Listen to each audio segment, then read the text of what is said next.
సమితి ముఖ్య ఉద్దేశం లక్ష్యం ఉచిత విద్య వైద్యం ఉపాధి. రాజకీయాలకు అతీతంగా మంచి చేసిన ప్రభుత్వాన్ని అభినందించాల్సిందే, ప్రజలకు ఇబ్బంది చేసిన ప్రభుత్వాన్ని ప్రశ్నించాల్సిందే అనే విధంగా ఈ యొక్క సంస్థను స్థాపించడం జరిగింది.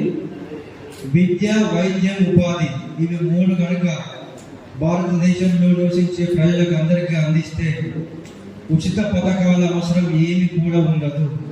ఉచిత పథకాలతోని యువకులను బలవంతులను అందరినీ సోమరిపోతులుగా తయారు చేస్తున్నారు గత ప్రభుత్వాలు, కొత్తగా ఇక్కడ ప్రభుత్వాలు. ఈ ప్రభుత్వాన్ని అనడం కాదు, గత ప్రభుత్వాలు కూడా ఉచిత పథకాలతోని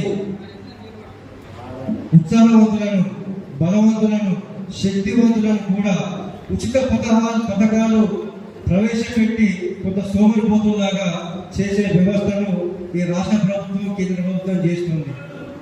రాష్ట్ర కేంద్ర ప్రభుత్వాలకు విజ్ఞప్తి, ఎందుకంటే ఇది మొదటి ఆవిర్భావ సభ కాబట్టి మేము ప్రభుత్వాలను వేరే రకంగా ఇబ్బంది పెట్టడం కాదు, ఇది విజ్ఞప్తి మాత్రమే.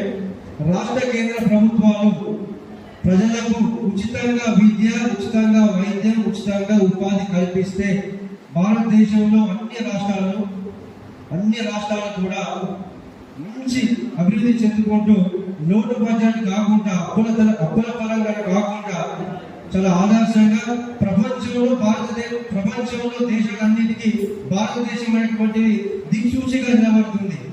ఈ ఉచిత పథకాల ద్వారా అంటే సాధ్యం కాని హామీల ద్వారా ప్రజలుగా చిల్లుపడుతూ ప్రజల మీద ఈ భారాన్ని మోపడం వల్ల చాలా ఇబ్బందులకు గురవుతున్నారు. 2000 పింఛన్ తీసుకుంటూ 12 నెలలకు 24,000 పింఛన్ ఒక కుటుంబంలో వస్తుందంటే 24,000 రూపాయలకు 50,000 రూపాయలు కార్పొరేట్ స్కూల్లో ఫీజులు వసూలు చేస్తున్నారు.